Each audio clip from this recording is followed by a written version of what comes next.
people, this man Sato, you cannot stop him. You can't. You can only hope to contain him. And even if you do that, that still might not work. I mean, that's Sato greatness. Bringing it to us one more time.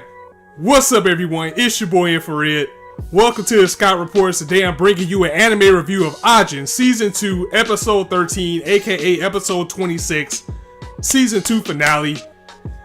I would be shocked if this gets a Season 3, and not necessarily because it's bad, it's just I don't know how this works. Like, is it really popular in Japan? Is it getting the good reviews on Netflix for it to warrant another season? It really is weird how all this is going. I've said in a few videos already that this entire season should be up on Netflix in full and possibly dubbed like they did last time by the 27th. So we'll just have to see how that works out. But overall, I can tell you guys I will be getting back on that manga immediately. I mean, I'm going to probably start it from the beginning because I want to refresh on some things. And, you know, for them to do an entire second half of this season with filler/original content must mean that they didn't have enough material to adapt. I think they only had like 7 volumes translated out of material, and I'm not sure when it started to deviate from the manga from there. I know we did get just like a little small glimpse, like a Costco sample, a small glimpse of the Sato backstory that a lot of the manga readers were waiting on, but it wasn't really enough to warrant anything. If anything, it just gave us more questions. But again, season finale, Ajin Season 2. So pretty much everybody survived, which was surprising. I mean, but then again, you know, they are the main characters, so I didn't expect it to be a massacre. But I don't know, I expected Sato to go on more of a rampage than he did down there in that cave, especially with the US government still wanting to do the bomb. And that's how you can kind of tell that this episode was kind of like anime original, because it just ended like in too much of a nice little bow for everything to still be following a manga that's not yet complete. They left it, you know, where there's still something to desire, and if it's a season 3, it's open. But at the same time, it just felt like things just came kind of out of nowhere, like the government wanting to still use the nerve gas to stop Sato. But however, you know, goodness always comes through, and this was probably the only good act from people in this entire series, that they decided to wait a little bit longer because they only have 5 minutes to escape themselves if they did the bomb. But everybody survived Sato, everybody's back, and the next journey that we will have with these characters is to stop him again.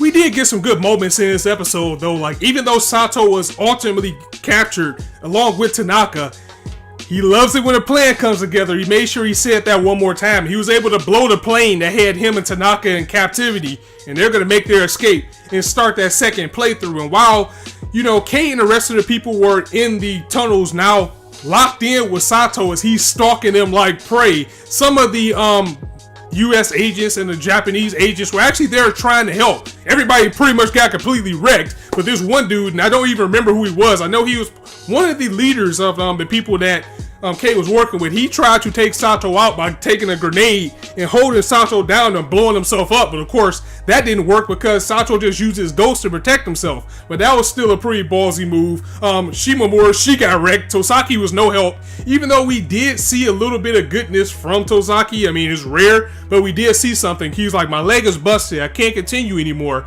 so I'm going to free you of your contract. I mean, I'm gonna die, but you're an Ajin, you will live unless he cuts off your head, but I'll free you of your contract. And that's when she said, you know what, I'm going to save you on my free will. I'm not leaving you, I'm here to protect you. Of course, Sato just treated her like fodder and shot her up right quick.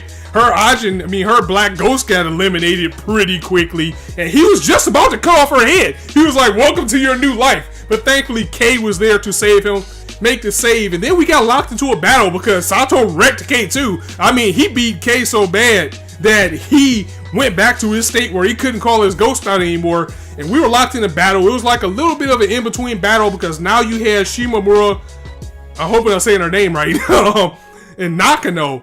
They were actually taking on Tanaka at this point, and then you had Sato and Kei fighting each other on the other side of the wall, and you know, bad guy disposition. He's basically saying to Kei, why do you keep interrupting me, dude? Why? Get out of my way. And of course, you know, Kei is just like, because you're ruining my quiet life. That's really the only reason he has to stop Sato. And surprisingly, Shimomura, she was able to survive, even though Tanaka was wrecking her too, but she was able to survive because Nakano's ghost actually emerged just in time to kind of distract him while Shimomura shot him with the tranquilizer dart. So that's how he took out Tanaka. But I gotta call ass pull on this because Sato ultimately ended up being defeated by K because it was something called like the, was it called the waterfall, or it was either the waterfall or the flooding syndrome or phenomenon or something. I forgot exactly what they called it, but basically what happened was he was able to summon every black ghost instance that he has. I mean, he just summoned multiple black ghosts around, saying quotes from what he said throughout the entirety of the series, even going back to, you know, pull over because I gotta pee. And all of these black ghosts, IBMs, just pretty much wrecked Sato, took him out, beat him to a pulp.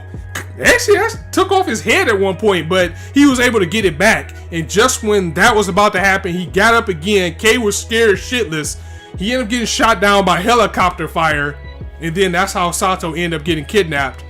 They tranked him down and took him away. And that was pretty much the battle. I mean, K really didn't do anything extraordinary. It just happened to be an ass pool that he can summon all of these ghosts from his past to take out Sato. And once again, I gotta call that's definitely anime original content. It has to be, because it just didn't feel right. And with Sato down and defeated and kidnapped or captured or whatever you want to call it, the government decided to pardon Tosaki, Kei, Nakano, everybody else. They decided to pardon them on their ordeal. So now they're free, and the Ajins actually got civil rights. So basically what the Ajin were fighting for, or at least what Sato was fighting for, actually ended up happening. They have civil rights now.